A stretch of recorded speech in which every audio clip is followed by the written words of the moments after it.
ನೋಡಿ, ಇದೊಂದು ಬಹಳ ಗಂಭೀರವಾದಂತ ವಿಚಾರ. ಯಾಕಂತ ಹೇಳಿದ್ರೆ ರೋಡ್ ಮಾಡೋಕೆ ಜಾಗವನ್ನ ಕೊಟ್ಟರು ಪಾಪ ಅಂಗಡಿಯವರು. ಆದ್ರೆ ಜಾಗಕ್ಕೆ ಪರಿಹಾರ ಬೇಕಲ್ವಾ? ಪರಿಹಾರ ಎಷ್ಟಿರ್ಬೇಕು? ಒಂದು ನಿರ್ದಿಷ್ಟವಾದ ಅದಕ್ಕೊಂದು ವ್ಯಾಲ್ಯೂ ಇರಬೇಕು. ಆದ್ರೆ ಆ ವ್ಯಾಲ್ಯೂ ಕೊಟ್ಟಿಲ್ಲ. ಅದನ್ನೇ ಪ್ರಶ್ನೆ ಮಾಡಿ ಕೋರ್ಟಿಗೆ ಹೋದ್ರು. ಕೋರ್ಟ್ ಈಗ ಪರಿಹಾರ ಕೊಡಬೇಕು ಅಂತ ಹೇಳ್ತು. ಆ ನಿಟ್ಟಿನಲ್ಲಿ ಈಗ ಪರಿಹಾರದ ಹಣಕ್ಕಾಗಿ AC ಚೇರ್ ಅನ್ನ ತೆಗೆದುಕೊಂಡು ಹೋಗಿದ್ದಾರೆ ಜನ. ಈಗ AC ಕೂರಲ್ ಚೇರ್ ಇಲ್ಲ. ಪ್ರತ್ಯೇಕ ಕೊಠಡಿಯಲ್ಲಿ ಕೂತಿದ್ದಾರೆ ಚಿಕ್ಕಬಳ್ಳಾಪುರ AC ಅವರು. ಪರಿಹಾರ ನೀಡಿದ ಹಿನ್ನೆಲೆ AC ಕಚೇರಿ ಪೀಠೋಪಕರಣ ಜಪ್ತಿ ಮಾಡಲಾಯಿತು. 2011ರಲ್ಲಿ ಬಾಗೇಪಲ್ಲಿಯಲ್ಲಿ DVG ರಸ್ತೆ ಅಗಲೀಕರಣ ಮಾಡಲಾಯಿತು. ಈ ಅಗಲೀಕರಣದ ವೇಳೆ ಜಾಗವನ್ನ ಕಳೆದುಕೊಂಡಿದ್ರು ಅಂಗಡಿ ಮಾಲೀಕರು. ಈ ಅಡಿಗೆ ಒಂದು ಅಡಿಗೆ ಎಷ್ಟಿರುತ್ತಪ್ಪ? ಕೇವಲ 240 ರೂಪಾಯಿ ಪರಿಹಾರವನ್ನ ಕೊಟ್ಟಿದ್ರು ಸರ್ಕಾರ. ಆದ್ರೆ 240 ರೂಪಾಯಿ ಅಲ್ಲ, ಅಡಿಗೆ 890 ರೂಪಾಯಿ ಕೊಡಬೇಕು ಅಂತ ನ್ಯಾಯಾಲಯದ ಮೊರೆ ಹೋದ್ರು.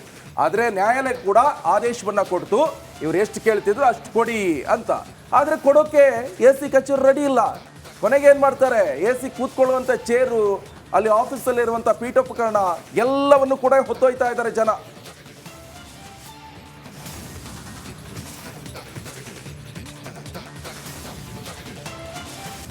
ಮೂಡಾ ಕೇಸ್ ವಿಚಾರವಾಗಿ ದೂರನ್ನ ಕೊಟ್ಟಿದ್ದು ಸ್ನೇಹಮಯಿ ಕೃಷ್ಣ ಅವರು.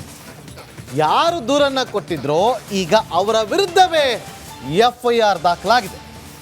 ದೂರುದಾರ ಸ್ನೇಹಮಯಿ ಕೃಷ್ಣ ವಿರುದ್ಧವೇ ಈಗ ದೂರು ದಾಖಲಾಗಿದೆ. ಮೂಡಾ ಕೇಸನ್ನು ಬಯಲಿಗೆಳೆದವರ ವಿರುದ್ಧವೇ FIR ಮಾಡಲಾಗಿದೆ. KPCC ವಕ್ತಾರ M ಲಕ್ಷ್ಮಣ್ ಅವರು ಕೊಟ್ಟಂತ ದೂರಿನ ಮೇರೆಗೆ FIR ಆಗಿದೆ. ಆ ಸ್ನೇಹಮಯಿ ಮೇಲೆ ಲಕ್ಷ್ಮಣ್ ಬ್ಲಾಕ್ ಮೇಲ್ ಆರೋಪವನ್ನ ಮಾಡಿ ದೂರನ್ನ ಕೊಟ್ಟಿದ್ರು. ಆ ಬ್ಲಾಕ್ ಮೇಲ್ ಆರೋಪವನ್ನ ದೂರನ್ನ ದಾಖಲು ಮಾಡಿಕೊಂಡಂತ ಪೊಲೀಸರು FIR ಮಾಡಿಕೊಂಡಿದ್ದಾರೆ. ನಿನ್ನೆ ಠಾಣೆಗೆ ಭೇಟಿ ನೀಡಿದಂಥ ಸ್ನೇಹಮಯಿ ಕೃಷ್ಣ ವಿರುದ್ಧ ದೂರನ್ನ ಕೊಟ್ಟಿದ್ರು M ಲಕ್ಷ್ಮಣ್. KPCC ವಕ್ತಾರರು ಆ CM ಪತ್ನಿ ಪಾರ್ವತಿ ಮೋಡದಿಂದ ಪಡೆದಂಥ ನಿವೇಶನದ ಕ್ರಯಪತ್ರದ ಮುದ್ರಾಂಕ ಶುಲ್ಕದ ಬಗ್ಗೆ ಆಕ್ಷೇಪವನ್ನ ವ್ಯಕ್ತಪಡಿಸಿದ್ದಂತಹ ಸ್ನೇಹಮಯಿ ಕೃಷ್ಣ ಅವರು. ಮತ್ತಷ್ಟು ಮಾಹಿತಿಯನ್ನು ಕೊಡೋದಕ್ಕೆ ನಮ್ಮ ಪ್ರತಿನಿಧಿ ವಿನೋದ್ ಫೋನ್ ಸಂಪರ್ಕದಲ್ಲಿದ್ದಾರೆ. ವಿನೋದ್, ಯಾರು ಮೂಡಾ ಹಗರಣವನ್ನ ಬಯಲಿಗೆಳೆದ್ರು ಅವರ ವಿರುದ್ಧವೇ ಈಗ ಬ್ಲಾಕ್ ಮೇಲ್ ಕಂಪ್ಲೇಂಟ್. ಈಗ ಈ ವಿಚಾರವಾಗಿ ವಾಟ್ ನೆಕ್ಸ್ಟ್, ಮುಂದೆ ಏನಾಗ್ಬೋದು? ಈಗಾಗಲೇ ಇದು ಮೂಡಾದಿಂದ 14 ನಿವೇಶನಗಳನ್ನ CM ಪತ್ನಿ ಪಡ್ಕೊಂಡಿದ್ರು. ಕ್ರಯ ಮಾಡುವ ಸಂದರ್ಭದಲ್ಲೂ ಕೂಡ ಏನು ಮುದ್ರಾಂಕ ಶುಲ್ಕವನ್ನ ಮೂಡಾದ ವಿಶೇಷ ತಹಸೀಲ್ದಾರ್ ಅವರೇ ಭರಿಸಿರೋ ಬಗ್ಗೆ ದಾಖಲಾತಿಗಳು ಕೂಡ ಉಲ್ಲೇಖ ಆಗಿತ್ತು. ಇದು ಕೂಡ ಸ್ಪಷ್ಟವಾಗಿ CM ಅವರ ಪ್ರಭಾವದಿಂದ ಆಗಿದೆ ಅಂತ ಹೇಳಿ ಸಾಮಾಜಿಕ ಜಾಲತಾಣದಲ್ಲಿ ಸ್ನೇಹಮಯಿ ಕೃಷ್ಣ ಅವರು ಕೂಡ ಆ ಒಂದು ಪೋಸ್ಟ್ ಅನ್ನ ಹಾಕಿದ್ರು.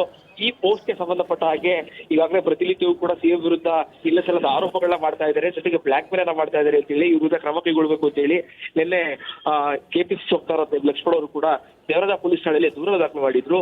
ದೂರು ದಾಖಲಾದ ಒಂದೇ ದಿನದಲ್ಲಿ ಈಗ ಮೂಡಾದ ಹಗರಣದ ವಿರುದ್ಧ ಈಗಾಗಲೇ ಲೋಕಾಯುಕ್ತ ತನಿಖೆ ನಡೀತಾ ಇದೆ. ಅದಕ್ಕೆ ಪ್ರಮುಖ ಕಾರಣರಾಗಿರುವಂತಹ ದೂರುದಾರ ಸ್ನೇಹಮಯಿ ಕೃಷ್ಣ ವಿರುದ್ಧ ಈಗ ದೇವರಾಜ ಪೊಲೀಸ್ ಠಾಣೆಯಲ್ಲಿ ದೂರು ದಾಖಲಾಗಿದೆ. FIR ದಾಖಲಾಗಿದೆ. ಈಗ FIR ದಾಖಲಾದ ನಂತರದಲ್ಲಿ ಪೊಲೀಸರು ಯಾವ ರೀತಿಯಾಗಿ ವಿಚಾರಣೆ ನಡೆಸ್ತಾರೆ, ಈ FIRಗೆ ಯಾವ ರೀತಿಯಾದಂತಹ ಕೌಂಟರ್ ಈಗ ಸ್ನೇಹಮಯಿ ಕೃಷ್ಣ ಅವರು ಕೊಡ್ತಾರೆ ಕೂಡ ಕಾದು ನೋಡ್ಬೇಕಾಗತ್ತೆ. ಈಗಾಗಲೇ ಈ ಒಟ್ಟಾರೆ ಈ ಒಂದು ಪ್ರಕರಣವನ್ನ ಹೆಚ್ಚು ಮಾಹಿತಿಯನ್ನು, ಜೊತೆಗೆ ಎಲ್ಲೆಲ್ಲಿ ಲೋಪದೋಷಗಳಿದೆ ಪ್ರತಿಯೊಂದನ್ನು ಕೂಡ ಎಳೆಯಾಗಿ ಬಿಚ್ಚಿಡುವಂತ ಕೆಲಸವನ್ನ ಈಗಾಗಲೇ ಸ್ನೇಹಮಯಿ ಕೃಷ್ಣ ಅವರು ಕೂಡ ಮಾಡ್ತಾ ಇದ್ದಾರೆ. ಜೊತೆಗೆ ಯಾವೆಲ್ಲ ಹಂತದಲ್ಲಿ CM ಅವರು ಕೂಡ ಪ್ರಭಾವವನ್ನು ಬೆಳೆಸಿದ್ದಾರೆ, ಇದೆಲ್ಲದರ ಬಗ್ಗೆ ಮಾಹಿತಿಯನ್ನು ಕೊಡ್ತಾರೆ. ಸೊ ಹೀಗಾಗಿ ಅವರ ವಿರುದ್ಧವೇ ಈಗ ದೇವರಾಜ ಪೊಲೀಸ್ ಠಾಣೆಯಲ್ಲಿ ದೂರು ದಾಖಲಾಗಿದೆ. ಎಲ್ಲ ಒಂದು ಕಡೆ ದೇಶದ ರಾಜಕಾರಣ ದಾರಿ ಮಾಡ್ಕೊಡ್ತಾ ಇದೆ ಅಥವಾ ದೂರು ದಾಖಲಾಗಿ ಒಂದೇ ದಿನದಲ್ಲಿ CM ಅವರ ವಿರುದ್ಧ ಇವರು ಬ್ಲಾಕ್ ಮೇಲ್ ಮಾಡ್ತಾ ಇದ್ದಾರೆ, ಜೊತೆಗೆ ಅವರ ವಿರುದ್ಧ ಆರೋಪಗಳನ್ನ ಮಾಡ್ತಾ ಇದ್ದಾರೆ ಅಂತೇಳಿ ಪೊಲೀಸರು ದೂರು ಕೊಟ್ಟ ತಕ್ಷಣದಲ್ಲಿ FIR ದಾಖಲು ಮಾಡಿದ್ದಾರೆ. ಇದೆಲ್ಲದರ ಬಗ್ಗೆ ಈಗ ಸಾಕಷ್ಟು ಅನುಮಾನಕ್ಕೆ ಕಾರಣ ಆಗಿದೆ. ಸೊ ಮುಂದಿನ ದಿನಗಳಲ್ಲಿ ಸ್ನೇಹಮಯಿ ಕೃಷ್ಣ ಅವರು ಕೂಡ ಕಾನೂನಿನ ಮೂಲಕವಾಗಿ ಯಾವ ರೀತಿಯಾದಂತಹ ಹೋರಾಟವನ್ನು ನಡೆಸ್ತಾರೆ ಕಾದು ನೋಡ್ಬೇಕಾಗತ್ತೆ. Nagendra Babu. Okay, thank you Vinod ನಿಮ್ಮೆಲ್ಲ ಮಾಹಿತಿಗಾಗಿ.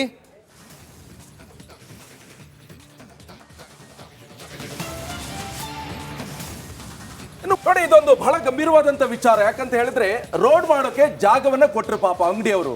ಆದ್ರೆ ಜಾಗಕ್ಕೆ ಪರಿಹಾರ ಬೇಕಲ್ವಾ? ಪರಿಹಾರ ಎಷ್ಟಿರ್ಬೇಕು? ಒಂದು ನಿರ್ದಿಷ್ಟವಾದ ಅದಕ್ಕೊಂದು ವ್ಯಾಲ್ಯೂ ಇರಬೇಕು. ಆದ್ರೆ ಆ ವ್ಯಾಲ್ಯೂ ಕೊಟ್ಟಿಲ್ಲ.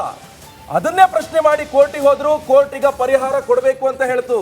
ಆ ನಿಟ್ಟಿನಲ್ಲಿ ಈಗ ಪರಿಹಾರದ ಹಣಕ್ಕಾಗಿ AC ಚೇರ್ ಅನ್ನ ತೆಗೆದುಕೊಂಡು ಹೋಗಿದ್ದಾರೆ ಜನ. ಈಗ AC ಕೂರಲ್ ಚೇರ್ ಇಲ್ಲ. ಪ್ರತ್ಯೇಕ ಕೊಠಡಿಯಲ್ಲಿ ಕೂತಿದ್ದಾರೆ ಚಿಕ್ಕಬಳ್ಳಾಪುರ AC ಅವರು. ಪರಿಹಾರ ನೀಡಿದ ಹಿನ್ನೆಲೆ AC ಕಚೇರಿ ಪೀಠೋಪಕರಣ ಜಪ್ತಿ ಮಾಡಲಾಯಿತು. 2011ರಲ್ಲಿ ಬಾಗೇಪಲ್ಲಿಯಲ್ಲಿ DVG ರಸ್ತೆ ಅಗಲೀಕರಣ ಮಾಡಲಾಯಿತು. ಈ ಅಗಲೀಕರಣದ ವೇಳೆ ಜಾಗವನ್ನ ಕಳೆದುಕೊಂಡಿದ್ರು ಅಂಗಡಿ ಮಾಲೀಕರು. ಈ ಅಡಿಗೆ ಒಂದು ಅಡಿಗೆ ಎಷ್ಟಿರುತ್ತಪ್ಪ? ಕೇವಲ 240 ರೂಪಾಯಿ ಪರಿಹಾರವನ್ನ ಕೊಟ್ಟಿದ್ರು ಸರ್ಕಾರ.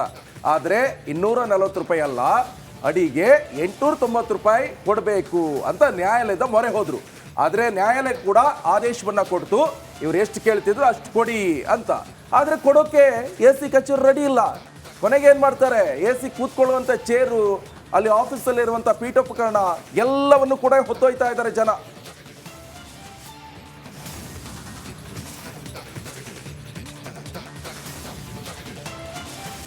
ಮೂಡಾ ಕೇಸ್ ವಿಚಾರವಾಗಿ ದೂರನ್ನ ಕೊಟ್ಟಿದ್ದು ಸ್ನೇಹಮಯಿ ಕೃಷ್ಣ ಅವರು. ಯಾರು ದೂರನ್ನ ಕೊಟ್ಟಿದ್ರೋ ಈಗ ಅವರ ವಿರುದ್ಧವೇ FIR ದಾಖಲಾಗಿದೆ. ದೂರುದಾರ ಸ್ನೇಹಮಯಿ ಕೃಷ್ಣ ವಿರುದ್ಧವೇ ಈಗ ದೂರು ದಾಖಲಾಗಿದೆ. ಮೂಡಾ ಕೇಸನ್ನು ಬಯಲಿಗೆಳೆದವರ ವಿರುದ್ಧವೇ FIR ಮಾಡಲಾಗಿದೆ. KPCC ವಕ್ತಾರ M ಲಕ್ಷ್ಮಣ್ ಅವರು ಕೊಟ್ಟಂತ ದೂರಿನ ಮೇರೆಗೆ FIR ಆಗಿದೆ. ಆ ಸ್ನೇಹಮಯಿ ಮೇಲೆ ಲಕ್ಷ್ಮಣ್ ಬ್ಲಾಕ್ ಮೇಲ್ ಆರೋಪವನ್ನ ಮಾಡಿ ದೂರನ್ನ ಕೊಟ್ಟಿದ್ರು. ಆ ಬ್ಲಾಕ್ ಮೇಲ್ ಆರೋಪವನ್ನ ದೂರನ್ನು ದಾಖಲು ಮಾಡಿಕೊಂಡಂತ ಪೊಲೀಸರು FIR ಮಾಡಿಕೊಂಡಿದ್ದಾರೆ. ನಿನ್ನೆ ಠಾಣೆಗೆ ಭೇಟಿ ನೀಡಿದಂತ ಸ್ನೇಹಮಯಿ ಕೃಷ್ಣ ವಿರುದ್ಧ ದೂರನ್ನ ಕೊಟ್ಟಿದ್ರು M ಲಕ್ಷ್ಮಣ್, KPCC ವಕ್ತಾರರು.